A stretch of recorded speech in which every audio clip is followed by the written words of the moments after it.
Bienvenue sur un nouvel essai de Caroom.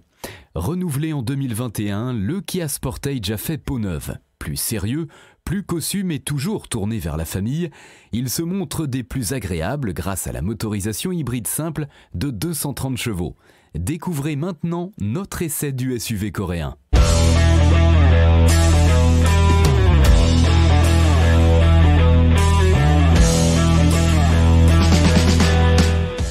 Bonjour et bienvenue pour un nouvel épisode des essais de Caroom. Chaque mercredi, on vous partage nos expériences, avis et notes sur les modèles que nous essayons pour répondre au mieux à vos besoins sur l'automobile. Caroom, c'est un comparateur de voitures neuves, d'occasion et de leasing, mais aussi un guide d'achat qui vous accompagne et vous conseille dans toutes vos démarches automobiles. Bonjour à tous et ravi de vous retrouver cette semaine pour un nouvel essai consacré au Kia Sportage. Au sommaire de ce nouvel essai, nous parlerons de l'extérieur et du design du Kia Sportage en première partie, le poste de conduite et l'habitabilité en deuxième partie, nous verrons ce qu'il vaut sur la route en troisième partie, nous parlerons de nos notes et avis sur l'essai en quatrième partie et terminerons ce podcast par un bilan global de notre essai du Kia Sportage. Alors le Sportage est à Kia ce que le Tucson, son cousin germain, est à Hyundai, un SUV compact qui se veut pratique et à même de transporter une petite famille sans faire d'histoire. Modèle important s'il en est, le Sportage n'est rien de moins que la Kia la plus vendue en France. Il s'en est en effet écoulé 13 480 exemplaires en France en 2022, en hausse de 116% comparé à 2021, où la fin de vie de la précédente génération et les séquelles du Covid ne l'ont pas aidé. Toujours est-il qu'il est revenu au meilleur de sa forme avec des motorisations à la page puisque toutes électrifiées à différents niveaux.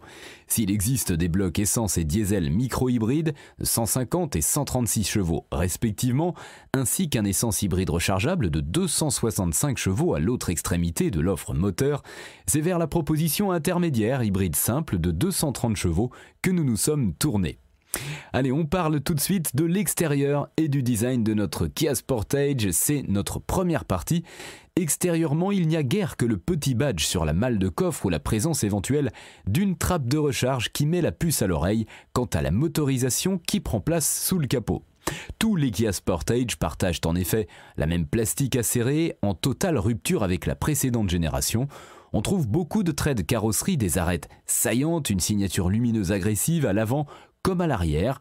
Le Sportage s'affirme et met le paquet pour séduire. Il reste malgré tout quelques lourdeurs selon les angles choisis, avec des volumes parfois maladroits, mais l'ensemble procure tout de même son effet sur la route, même 1 an et demi après sa présentation.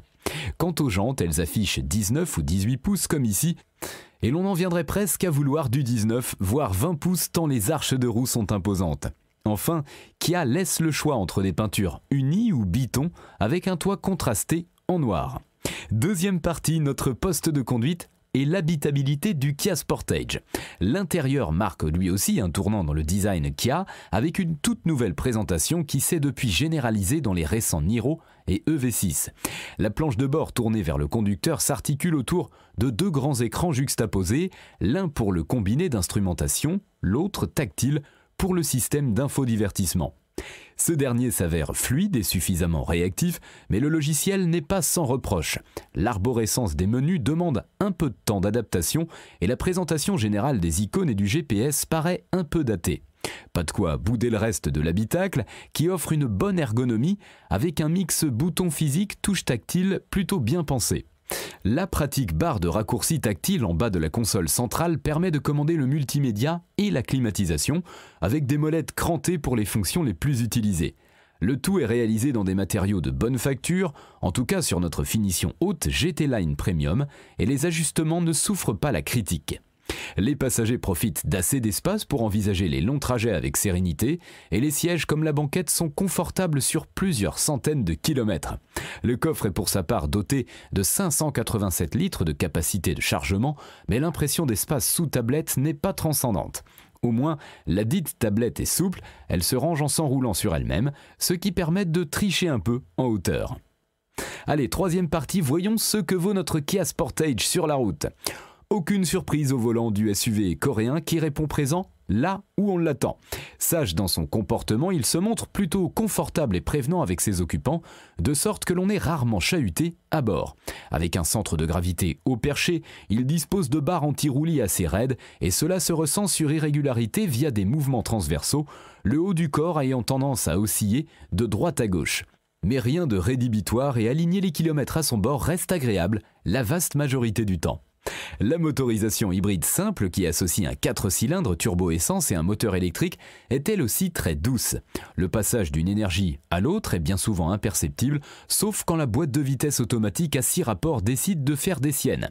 Lente et peu réactive, il n'est pas rare qu'elle choisisse de tenir les rapports au point que le bloc thermique ne devienne un peu trop sonore. Pourtant, avec 230 chevaux et 350 Nm de couple cumulé, il n'a pas besoin d'évoluer haut dans les tours pour que le Sportage se meuve efficacement, sauf dans une montée avec une forte pente. De quoi se rendre compte que l'insonorisation pourrait être un peu plus soignée, notamment sur autoroute. Et tant que le chapitre des doléances est ouvert, citons les aides à la conduite, limite horripilantes tant elles sont intrusives et accompagnées de divers bips stridents. Pas idéal pour rester calme et posé au volant. On peut heureusement désactiver la plupart via de trop longues manipulations toutefois, l'écran central, mais certaines se réactivent à chaque démarrage. Une bonne chose que le maintien de voie puisse se couper via une touche sur le volant.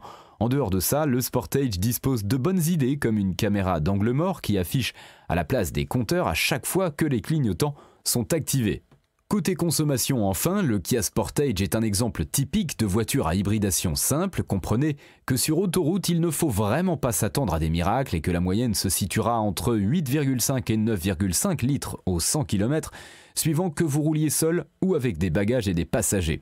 En revanche, le Sportage se montre vraiment frugal sur le réseau secondaire où il saura se contenter d'à peine plus de 6 litres par 100 km de moyenne.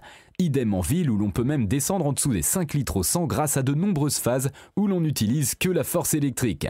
Le système gère admirablement la charge de la petite batterie de 1,5 kWh qui reprend des forces grâce au freinage et au moteur thermique qui dédie parfois une partie de sa cavalerie pour servir de générateur, si bien que le boost électrique est toujours présent en cas de forte accélération. C'est l'heure de nos notes et avis sur l'essai du Kia Sportage, 4 catégories en lice avec esthétique, conduite, praticité et rapport qualité-prix, une note sur 5 pour chacune d'entre elles. Première catégorie, esthétique 3 sur 5, Kia l'a joué clivant mais le Sportage a le mérite de ne pas ressembler à autre chose sur la route. Conduite 3 sur 5 également, le Sportage hybride se situe dans la bonne moyenne en tout, il pourrait toutefois s'améliorer sur ses consommations autoroutières et disposer d'aides à la conduite plus finement calibrées. En praticité, c'est un 4 sur 5, l'habitacle du coréen est suffisamment spacieux pour une petite famille et correctement fini. Enfin, en rapport qualité-prix 3 sur 5, les Kia n'ont plus rien de bon marché, mais l'équipement pléthorique du Sportage justifie son prix, par ailleurs dans la moyenne du segment. Voilà, c'est le moment du bilan global de notre essai du Kia Sportage. En voilà un qui ne fait pas de vagues. Notre Kia Sportage est le genre de voiture du quotidien bien sous tout rapport, sans grosses lacunes et avec juste assez d'excentricité pour attirer l'œil. En version hybride simple, il s'échange à partir de 39 190 €. 46 190 € pour notre version GT Line Premium et il s'est montré convaincant après 10 jours de vie commune. On est loin de l'achat coup de cœur mais c'est une solide proposition pour qui veut une auto familiale et bien équipée.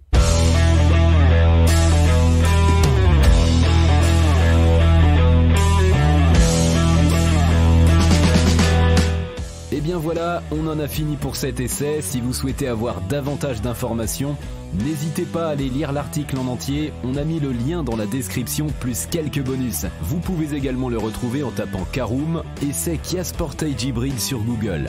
Et si vous avez encore des questions, vous pouvez laisser un commentaire sur l'article ou les poser sur notre forum.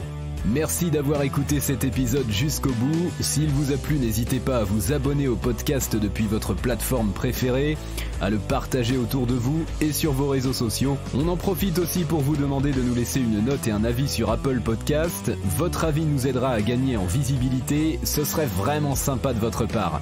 Si vous souhaitez vous renseigner davantage pour l'achat d'une voiture neuve ou d'occasion, ou que vous voulez encore plus de conseils et de bons plans, rendez-vous sur www.caroom.fr. Si vous avez encore des questions, des remarques ou des recommandations, n'hésitez pas à nous contacter sur nos réseaux sociaux. Merci encore et à mercredi prochain pour un nouvel essai du podcast de Caroom.